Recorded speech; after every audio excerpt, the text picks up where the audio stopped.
Mari kita sama-sama nyanyikan Ku Mau Cinta Yesus.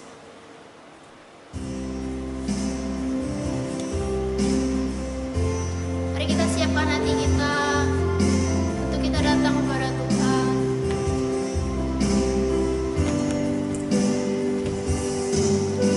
Mau cinta Yesus selamanya.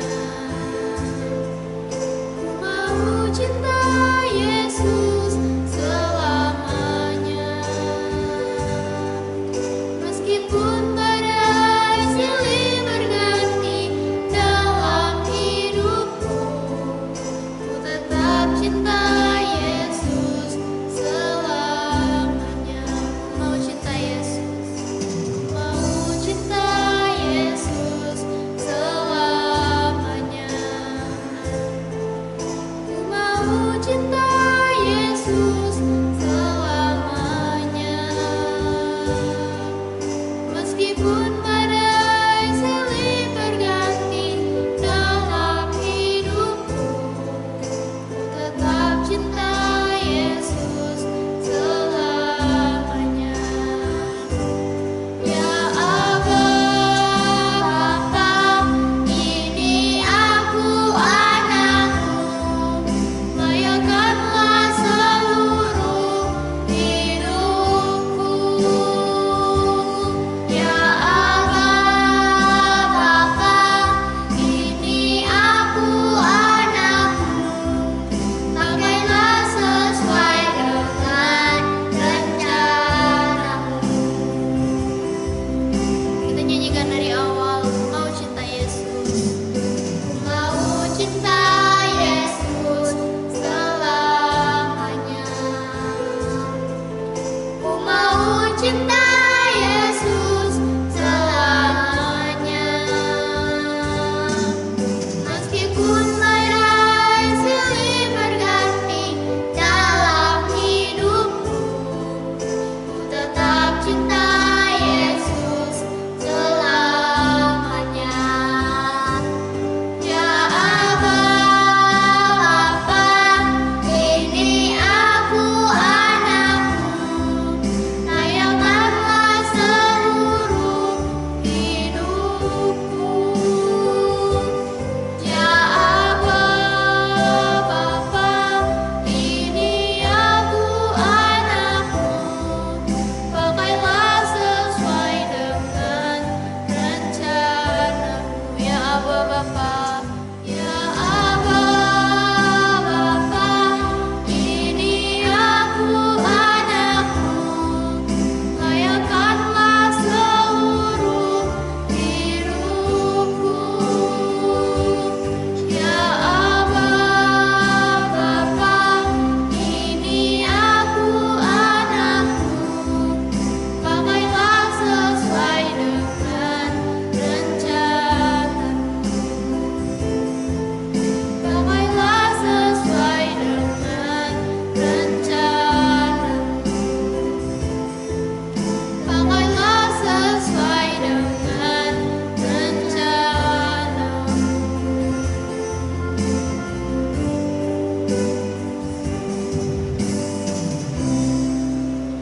Nanti Flo akan memimpin kita dalam doa. Yesus, kami mohon penyertaan-Mu agar ibadah kami pagi hari ini bisa berjalan lancar Tuhan, dari awal, pertengahan, hingga berakhirnya nanti. Dalam anak-Mu Tuhan Yesus Kristus, kami mengucap syukur dan berdoa. Haleluya, amin. Sekarang sudah saatnya untuk kita memuji dan memuliakan nama Tuhan. Pasukan Kristus, siap. Yes, yes, yes. Yesus memang sip. Mari kita sama-sama nyanyikan Kudaki-daki.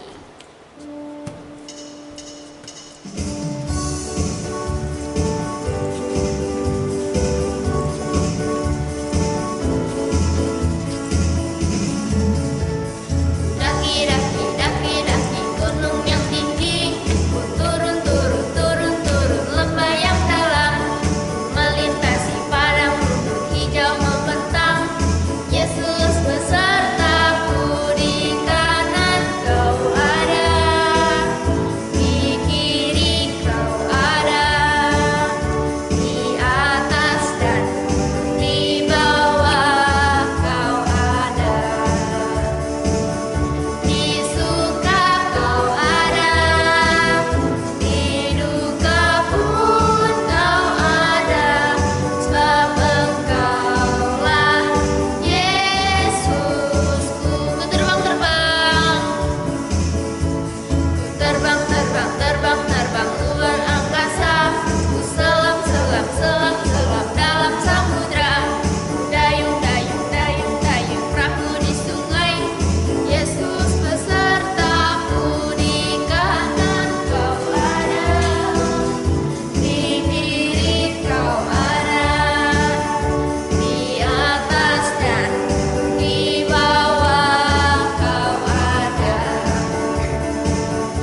senang, di sana senang.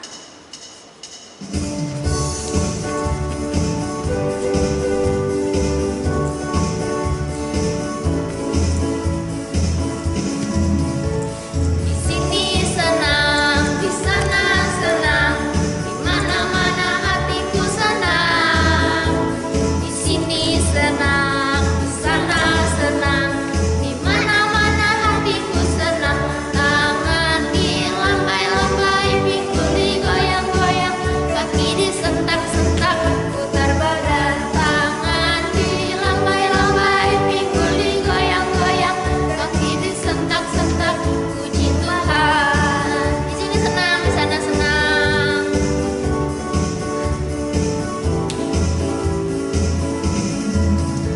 Di sini senang, di sana senang, di mana-mana hatiku senang. Di sini senang, di sana senang, di mana-mana hatiku senang. Tangan dilambai-lambai, pinggul digoyang-goyang, kaki disentak-sentak, putar badan. Tangan dilambai-lambai, pinggul digoyang-goyang, kaki disentak-sentak, puji Tuhan.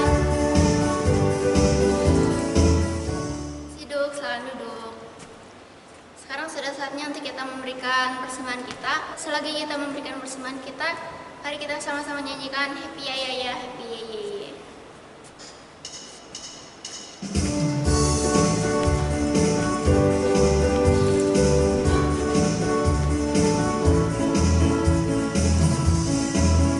Happy ya ya ya, happy ye ye ye. Saya senang jadi anak Tuhan. Siang jadi kenangan, malam jadi impian. Cintaku semakin mendalam. Happy ya ya ya, happy ye. Happy ya ya ya, happy ye ye ye. Saya senang jadi anak Tuhan. Siang jadi kenangan, malam jadi impian. Cintaku semakin mendalam. Sekarang sudah saatnya untuk kita mendengarkan sebagian dari cerita firman Tuhan.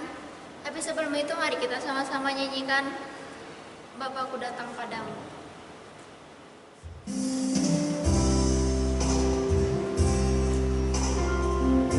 Mari kita sama-sama singkat berdoa, semuanya lipat tangan, tutup mata. Mari kita sama-sama nyanyikan lagu ini dengan sungguh-sungguh. Bapakku datang padamu,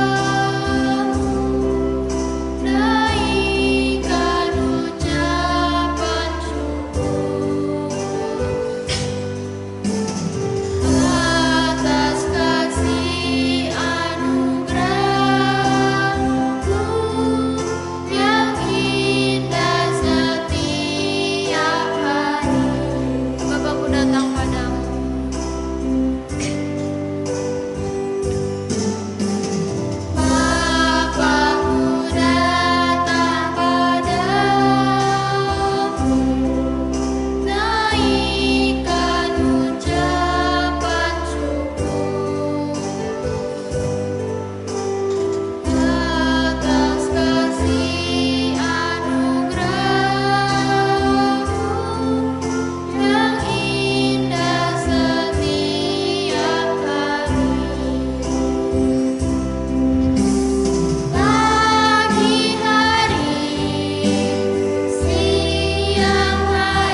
kita sudah memuji Tuhan dan kita akan kembali mendengar cerita yang luar biasa, yaitu cerita firman Tuhan.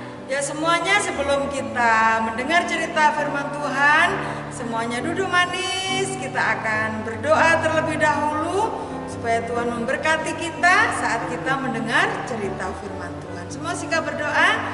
Ayo mari kita berdoa. Tuhan Yesus, kami bersyukur pagi yang indah ini Tuhan, kami boleh memuji Tuhan, dan sebentar kami akan bersama-sama untuk mendengar kebenaran firman Tuhan melalui cerita firman Tuhan pagi ini. Tuhan memberkati kami semua yang mendengar cerita firman Tuhan. Tuhan tolong kami untuk kami dapat mengerti kebenaran firman-Mu. Terima kasih Tuhan Yesus, di dalam nama Tuhan Yesus Kristus kami berdoa dan kami mau mendengar cerita firman Tuhan. Haleluya, amin. Puji Tuhan, pagi hari ini kita akan kembali melanjutkan cerita tentang Daud. Kita sudah mendengar bagaimana Daud selamat dari serangan Saul. Daud melarikan diri dan Daud tinggal di luar istana. Pergilah Daud ke kota Gad. Dia tinggal di Gua Adulam. Dan keluarganya mendengar bahwa Daud ada di sana. Akhirnya keluarganya, sanak saudaranya datang menemui Daud. Dan ada banyak begitu orang yang juga datang ke tempat Daud. Orang-orang yang bermasalah, orang-orang yang mengalami kesulitan, mereka pergi kepada Daud dan mereka bergabung bersama-sama dengan Daud. Nah, akhirnya Daud punya teman, Daud punya banyak teman-teman di situ. Suatu hari Daud mendengar di kota Kehila mereka diserang oleh tentara Filistin. Pada saat Daud mendengar bahwa kota Kehila diserang orang-orang Filistin, bahan-bahan makanan kota Kehila dirampas oleh orang-orang Filistin, Daud ini berencana akan menolong orang-orang Kehila. Dia mengajak teman-temannya untuk menolong kota Kehila. Tetapi teman-temannya ragu. Nah, pada saat itu Daud berdoa. Dia berdoa minta petunjuk Tuhan. Akhirnya dia berdoa, dia bertanya kepada Tuhan. Tuhan, bolehkah kami menolong kota Kehila untuk melawan orang-orang Filistin? Tuhan menjawab bahwa Tuhan memperbolehkan Daud untuk menolong kota Kehila. Tetapi teman-temannya masih ragu. Kembali lagi Daud berdoa lagi kepada Tuhan. Dia bertanya kepada Tuhan lagi. Tuhan, bolehkah kami menolong kota Kehila? Akhirnya Tuhan menjawab, berangkatlah, tolonglah kota Kehila. Aku akan memberi kemenangan kepadamu. Pada saat Daud mengerti bahwa Tuhan akan menolong dia untuk berperang melawan orang Filistin, menolong kota Kehila, berangkatlah Daud. Dia bawa teman-temannya, dia bawa orang-orang yang ikut dengan dia untuk menolong kota Kehila. Dan ternyata benar janji Tuhan bahwa Tuhan memberi kemenangan kepada Daud. Kota Kehila aman. Pada saat kota Kehila mengalami kemenangan, mengalami keamanan, terlepas dari orang-orang Filistin, Daud dan teman-temannya tinggal di kota Kehila. Kota Kehila ini adalah kota yang bertembok, kota yang ada pintu gerbangnya, kota yang aman. Suatu hari Raja Saul mendengar ada orang yang memberitakan bahwa Daud ada di kota Kehila. Akhirnya Raja Saul ini berencana, dia membawa pasukannya berencana untuk menangkap Daud, bahkan untuk membunuh Daud di kota Kehila. Raja Saul katakan, wah, kebetulan kalau Daud ada di kota Kehila, dia tidak akan bisa lolos Karena kota Kehila adalah kota yang berpagar, yang bertembok. Dia nggak akan mungkin lolos dari tanganku. Tuhan akan menyerahkan Daud kepadaku. Ini kata Saul. Akhirnya Saul berencana untuk pergi ke Kehila. Dan Daud yang ada di Kehila mendengar juga rencana dari Raja Saul bahwa Raja Saul akan datang ke kota Kehila. Daud berdoa lagi kepada Tuhan. Dia bertanya kepada Tuhan, Tuhan, apakah benar Raja Saul akan datang ke kota Kehila untuk menangkap aku, untuk membunuhku? Tuhan menjawab, Iya, Saul akan datang untuk membunuh kau ke kota Kehila ini. akhirnya Daud ini berdoa lagi. Dia bertanya lagi kepada Tuhan, Tuhan, apakah orang-orang Kehila nanti akan menyerahkan aku kepada Saul? ternyata Tuhan menjawab bahwa Orang-orang Kehila akan menyerahkan engkau kepada Raja Saul. pada waktu Daud mendapat jawaban dari Tuhan bahwa orang-orang Kehila yang sudah ditolongnya akan menyerahkan dia kepada Saul. Akhirnya Daud dan teman-temannya mereka melarikan diri. Mereka pergi dari kota Kehila. Pergilah Daud bersama dengan teman-temannya dari kota Kehila. Dan Raja Saul pada waktu mendengar Daud sudah pergi dari Kehila, Raja Saul tidak jadi pergi ke kota Kehila. Selamatlah Daud dari Raja Saul. Pergilah Daud akhirnya pergi ke padang gurun. Padang gurun namanya padang gurun Sif. Di situ Daud tinggal. Daud bersembunyi dari Raja Saul. Raja Saul terus berusaha untuk menangkap Daud. Dikejarnya dia di padang gurun Sif. Tetapi karena Tuhan melindungi Daud, Raja Saul tidak bisa menangkap Daud. Pergilah lagi Daud, dia tinggal di dalam sebuah gua yang dekat kota Koresa. Raja Saul mendengar lagi ada orang-orang yang melaporkan bahwa Daud ada di kota Koresa, di daerah dekat padang gurun Sif tadi. Akhirnya Raja Saul dia membawa pasukannya, ada 3.000 pasukan yang dibawa oleh Saul untuk membunuh Daud. Di sebuah gunung, Daud ada di sebelah sini dan Raja Saul mengejar Daud di gunung, sama satu gunung itu tapi di sebelah sana. Raja Saul dengan membawa pasukannya yang begitu besar, dia berusaha untuk membunuh Daud. Daud ini selalu berdoa kepada Tuhan, Tuhan lindungi kami, Tuhan tolong kami. Raja Saul terus dia mengejar. Pada waktu Daud sudah tidak ada jalan keluar lagi. Pada waktu Daud sudah kepepet, hampir ditangkap oleh Raja Saul.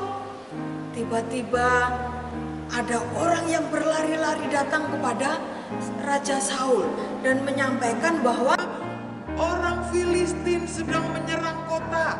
Ayo tuanku, kita kembali ke kota, kita selamatkan kota kita. Raja Saul yang hampir menangkap Daud tadi akhirnya pergi meninggalkan Daud dan dia pergi ke kota untuk menyelamatkan kotanya karena ada serangan dari orang-orang Filistin. Daud selamat lagi dari Saul. Daud selamat dari tangan Saul. Tinggallah Daud di padang gurun En-Gedi. Tinggal di situ Daud bersembunyi dari Raja Saul. Setelah Raja Saul sudah selesai berperang, dia mengalami kemenangan, dia masih mencari-cari di mana Daud. Dan dia mendapat berita lagi bahwa Daud ada di En-Gedi. Akhirnya Raja Saul kembali membawa pasukannya untuk mengejar Daud. Dikejar lenyalah Daud. Dalam perjalanan, Saul ini mau buang air dan di situ ada sebuah goa. Dia masuk ke dalam goa dan dia buang air. Ternyata gua di mana Raja Saul masuk adalah gua di mana Daud dan teman-temannya sedang bersembunyi. Pada waktu Saul masuk, dia tidak melihat ada orang di dalam gua. Dan Daud beserta dengan teman-temannya melihat. Teman-teman Daud berkata begini, Tuhan sudah menyerahkan musuhmu ke dalam tanganmu. Ini waktunya engkau membunuh musuhmu. tetapi Daud tidak mau membunuh Raja Saul. Dia katakan, Aku tidak akan membunuh orang yang diurapi oleh Tuhan. Akhirnya Daud ini dengan pelan-pelan dia mendekati Raja Saul dan dia potong ujung jubah dari Raja Saul. Raja Saul tidak menyadari hal itu. Keluarlah Raja Saul dari gua dan kembali mereka melanjutkan perjalanan untuk mencari Daud. Sementara Raja Saul ini berjalan, Daud ini keluar dari gua dan Daud berseru kepada Raja Saul, Tuanku Raja! berhenti Raja Saul. Dia menoleh ke belakang dan dilihatnya lah Daud ada di belakang Raja Saul. Daud bersujud sampai mukanya ke tanah dan Daud menyampaikan bahwa Tuhan sudah menyerahkan Raja Saul ke dalam tangannya. Tetapi Daud tidak mau membunuh Raja Saul. Sebagai bukti bahwa Daud tidak membunuh Raja Saul, Daud menunjukkan, Ini Tuanku Raja, ujung jubah Tuanku Raja ada di tanganku. Aku hanya memotong ujung jubah dari Tuanku Raja. Aku tidak membunuh Tuanku Raja. Karena aku tahu, hamba tahu bahwa Tuanku Raja adalah orang yang diurapi oleh Tuhan. pada waktu Raja Saul melihat Daud menunjukkan ujung jubahnya dan dia melihat ujung jubahnya sudah terpotong. Akhirnya Raja Saul katakan seperti ini, Engkaukah itu anakku Daud? Engkau memang yang benar, aku yang salah. Raja Saul akhirnya tidak berniat lagi untuk membunuh Daud karena ditunjukkan bahwa Daud benar-benar orang yang benar, orang yang diberkati Tuhan. Akhirnya Raja Saul kembali ke istana dan tidak jadi untuk menangkap Daud. Daud adalah orang yang selalu mengandalkan Tuhan. Daud selalu berdoa kepada Tuhan. Dalam situasi yang sulit, Daud selalu berdoa kepada Tuhan. Daud bertanya kepada Tuhan dan Tuhan selalu menjawab Daud. Tuhan selalu melindungi Daud dari serangan Raja Saul. Usaha Saul apapun yang dilakukannya, Tuhan selalu melindungi Daud sehingga Raja Saul tidak bisa menangkap dan tidak bisa membunuh Daud. Dan bahkan yang lebih hebat lagi, bagaimana Daud ini tidak mau membalas kejahatan dengan kejahatan, tetapi membalas kejahatan dengan kebaikan. Tuhan sudah memberi waktu bagi Daud kesempatan bagi Daud untuk membunuh Saul, tetapi Daud tidak mau melakukannya. Nah, teman-teman, melalui cerita kita pada pagi hari ini kita belajar yang pertama bahwa mari kita selalu dekat dengan Tuhan, selalu berdoa kepada Tuhan. Dalam situasi yang sulit, bertanya kepada Tuhan dengan berdoa. Tuhan pasti akan menjawab, memberikan pertolongan bagi kita. Dalam situasi yang sulit, yang terjepit, situasi yang berbahaya bagi kita, berdoa kepada Tuhan, minta perlindungan Tuhan. Tuhan lindungi saya. Ada banyak cara Tuhan untuk melindungi kita. Dan yang terakhir, bahwa kita melalui cerita ini kita juga bisa belajar bagaimana kita harus sebagai anak-anak Tuhan, kita tidak boleh membalas kejahatan dengan kejahatan, tetapi kita harus membalas kejahatan dengan kebaikan. maka Tuhan akan selalu memberkati kehidupan kita. Seperti Daud begitu luar biasa. Daud tidak mau membunuh orang yang diurapi Tuhan. Dan Tuhan boleh memberkati Daud dengan haleluya. Yuk, pagi hari ini kita minta pertolongan Tuhan supaya kita tetap setia, berharap penuh kepada Tuhan, dan kita tetap mampu untuk menjadi pelaku-pelaku firman Tuhan, yaitu kita tidak membalas kejahatan dengan kejahatan, tetapi kita mampu membalas kejahatan dengan kebaikan, dengan pertolongan daripada Tuhan. Kita akan berdoa sama-sama, kita meminta pertolongan Roh Kudus supaya kita menjadi anak-anak Tuhan yang menyenangkan hati Tuhan. Mari kita berdoa. Kami bersyukur buat cerita firman Tuhan pagi hari ini Tuhan. Terima kasih buat cerita tentang Daud yang begitu luar biasa. Tuhan tolong kami anak-anak-Mu untuk kami selalu mengandalkan Tuhan, untuk kami selalu berharap kepada Tuhan, untuk kami boleh setia berdoa kepada Tuhan. Dan Tuhan tolong kami juga untuk kami selalu berbuat baik kepada orang-orang yang menyakiti hati kami, yang mencelakakan kami. Tolong kami untuk selalu mampu berbuat baik Tuhan. Terima kasih Roh Kudus, Engkau Allah yang senantiasa memimpin kehidupan kami. Kami menyerahkan seluruh hidup kami ke dalam tangan kasih Tuhan. Tuhan Yesus yang boleh menyertai, Tuhan Yesus yang boleh memberkati kami semua. Sepanjang minggu ini Tuhan, kami serahkan hidup kami ke dalam perlindungan dan penyertaan Tuhan. Tuhan Yesus yang boleh memberkati kami semua. Terpujilah nama-Mu Tuhan Yesus. Hanya di dalam nama Tuhan Yesus Kristus kami berdoa dan kami mengakhiri sekolah minggu kami pagi hari ini. Haleluya. Amin. Puji nama Tuhan, ibadah telah selesai. Selamat pagi, Tuhan Yesus memberkati.